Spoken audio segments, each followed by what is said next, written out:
یہ بات میں نے 5ویں جماعت میں پڑھی تھی. علامہ اقبال کی نظم شکوہ جواب شکوہ میں نے پڑھی. بانگ درا مجھے میرے بڑے بھائی صاحب نے بھیج دی تھی. ایک شعر تو وہ ہے بانگ درا کا جو میرے تحت الشعور میں کہیں چپک گیا تھا اور میری پوری زندگی کو اس نے ایک رخ پر ڈالا ہے. وہ زمانے میں معزز تھے مسلمان ہو کر اور تم خار ہوئے تاریک قرآن ہو کر. دیکھیے یہ بات صرف اقبال نے نہیں کہی. وہ داڑھی مڈا تھا, عالم تو نہیں تھا. یہی بات کہی 14ویں صدی کے مجدد اعظم شیخ الہند مولانا محمود حسن اسیر مالٹا نے. 4 سال کی اسیری کے بعد جب رہائی پا کر آئے تھے 1920 میں, اور رہائی کیوں ملی تھی کہ ٹی بی 3rd سٹیج کو پہنچ گئی تھی. انگریز ڈرتا تھا کہ اگر ہماری اسیری ہی کے اندر کہیں انتقال ہو گیا تو کہیں طوفان اٹھ جائے گا, لہذا چھوڑ دیا.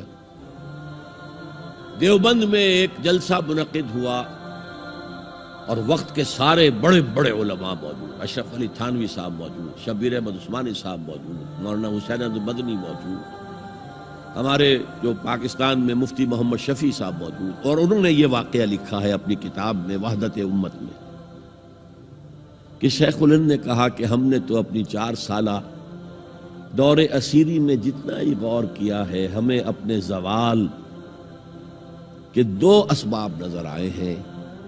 ایک ہمارا قرآن کو ترک کر دینا, یہ لفظ ہے اس کے اندر, نوٹ کیجئے. حالانکہ علماء نے قرآن کو ترک کیا ہے, لیکن اگر آپ نے کہا نہیں تو یہ صحیح نہیں ہے, کیا ہے. ان کا سارا زور فقہ پر ہے, حدیث پر ہے, زیادہ زور قرآن پر نہیں ہے. صحیح بات ہے. کہنے والا کون ہے؟ شیخ الہند. ایک ہمارا قرآن کو ترک کر دینا اور دوسرا آپس کے اختلافات.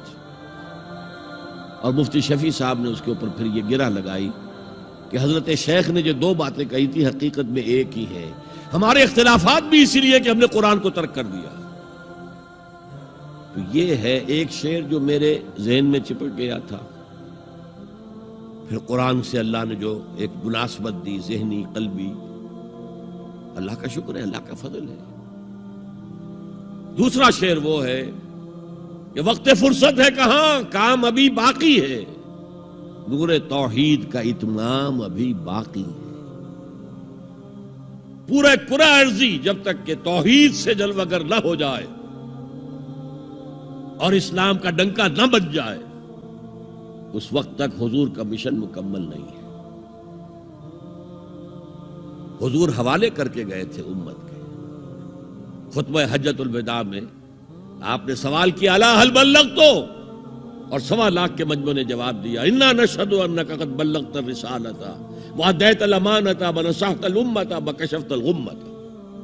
ہاں حضور ہم گواہ ہیں, آپ نے حق رسالت ادا کر دیا, حق امانت ادا کر دیا, مسلمانوں کی خیر خواہی کا حق ادا کر دیا, امت کی خیر خواہی کا, اور گمراہی کے پردے چاک کر دیے.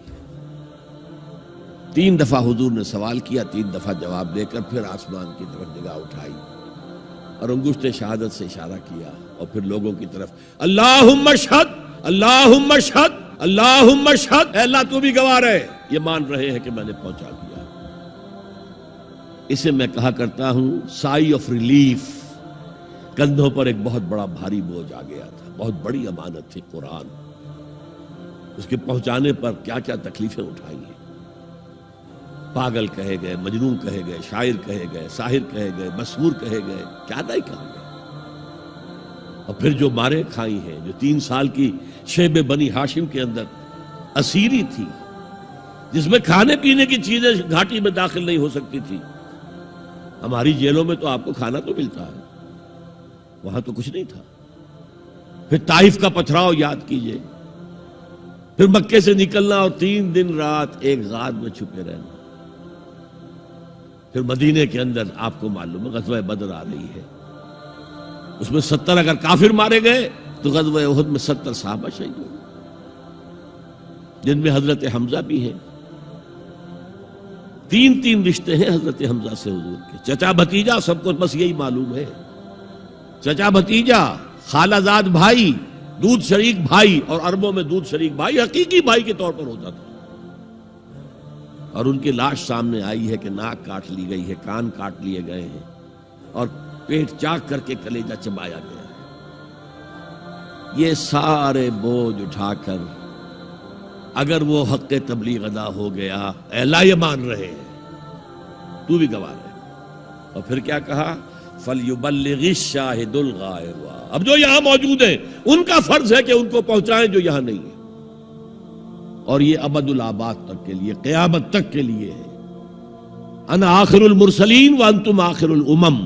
میں آخری رسول ہوں، تم آخری امت ہو. دین کی بات پھیلانا صدقہ جاریہ ہے. ثواب کی نیت سے ویڈیو کو شیئر ضرور کیجیے. جزاک اللہ.